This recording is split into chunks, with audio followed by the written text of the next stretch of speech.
Alright, so I have to be honest with you all here. The end of this week was just ugly and the market is deteriorating much more quickly than anticipated. And with the Fed getting more hawkish by the day, the housing market being at risk, and now earnings coming in poorly so far, this week to me is the most critical week of this year, and that's actually saying a lot given the year we've had so far. So let's discuss what to look for, what are the consequences, and what you can do about it. I just ask in exchange for you to gently tap that like button and consider subscribing too. It's super easy to do if you like the truth without the hype. So did last week have you up at night worried or at least thinking about what to do in this market?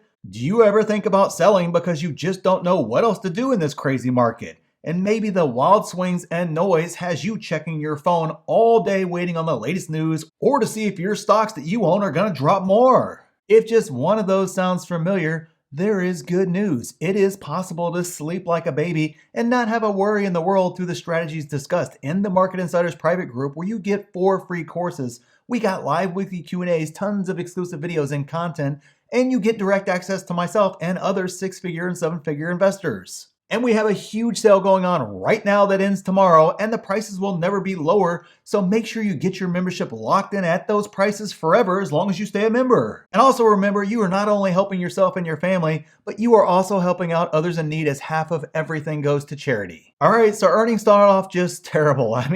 I thought last earnings started off shaky and wild, but Wall Street is trying to top itself once again. The good news is, we saw this movie before last earnings season. If you remember correctly, last earnings started with the banks lowering guidance and giving a very cautious tone, and then the devastation quickly got amped up to 11 when Netflix reported a miss, and the stock tumbled 25% a day, dragging down anything that had anything to do with streaming, which is pretty much everyone nowadays it seems. And then the sell-off continued and spread to other sectors that had nothing to do with streaming, and then we got the narrative that the mother of all crashes was here, panic sell this, and the noise was just rampant all the way around. Does any of this sound familiar at all? Well, it should, as the pattern has repeated itself once again this earnings season. But what ended up happening last earnings season is actually the exact opposite of what everyone said was going to happen.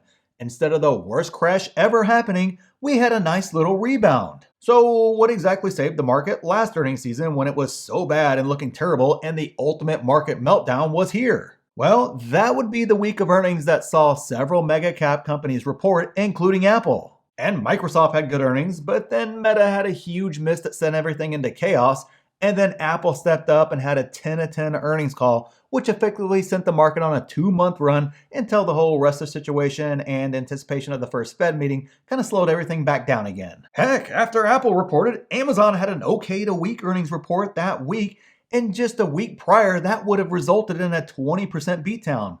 But instead, Amazon had one of the biggest one-day market cap increases in the history of the stock market because of the stability given to the market by the biggest of the big dogs having an incredible earnings call. Well, guess what? That week is upon us once again, and the scenario is exactly the same. We have Apple, Meta, Amazon, and Microsoft all reporting this week once again. Sure, lots of other stocks like PayPal, Google, McDonald's, Twitter, and Twitter should be interesting to say the least, but all those are reporting too, but all eyes will be on those big dog companies.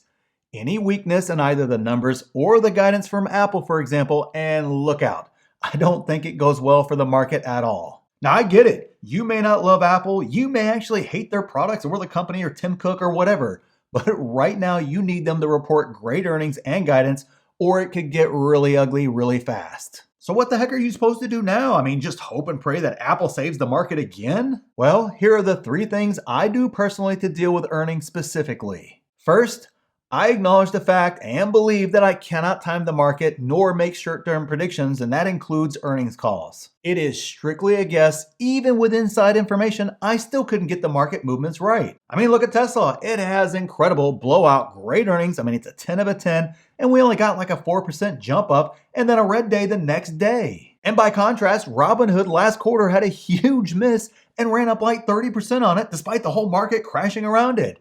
And there are countless of other examples of this all over the place. Actually, having inside information or even knowing the numbers ahead of time would have been useless and actually would have resulted in me losing a lot of money, so I choose not to buy or sell, before digesting the earnings call completely and doing the work, and I'm not about to try and play the earnings per se or whatever the heck you want to call it. Second, I know what the actual valuation is ahead of all the stocks I want to buy ahead of earnings, and most likely I have already bought them before then if it's been at a great price. I'm not waiting on earnings to buy a great stock at a great price.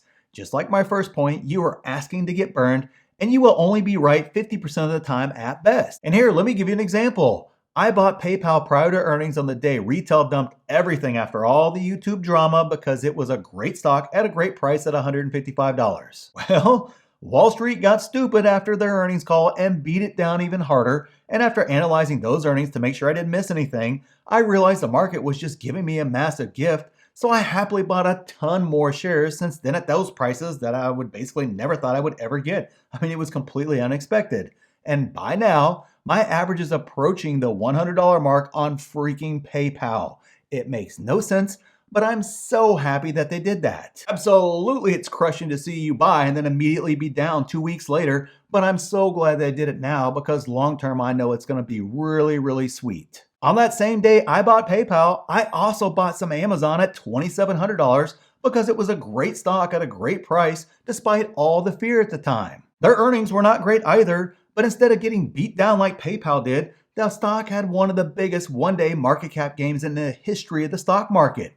If I had waited, I would have missed out on that run, and despite this most recent run down, I'm still up on those Amazon shares. I cannot control the earnings nor the price movements, but I can control when I buy, how my emotions are when it goes up or down, and what my plan is, and that leads me to the final point. Be prepared and have a plan for everything. I've bought Palantir several times on these big retail capitulation days, and I'm still up on those shares. Now, sure, I agree, if Palantir misses earnings, it may hit that price again or go even lower. But I don't care, and I'm prepared if Wall Street gets stupid. If Wall Street beats it up after analyzing the earnings call, and I don't see anything alarming in that earnings call, I have more cash set aside to add even more shares at whatever price Wall Street wants to give me. If it doesn't happen and it just runs up instead because it's a great earnings call, I'm good because I bought at a great price that I'm very happy with, and I'll just write it up from there instead of having to figure out, should I buy, do I have FOMO, and all that sort of stuff.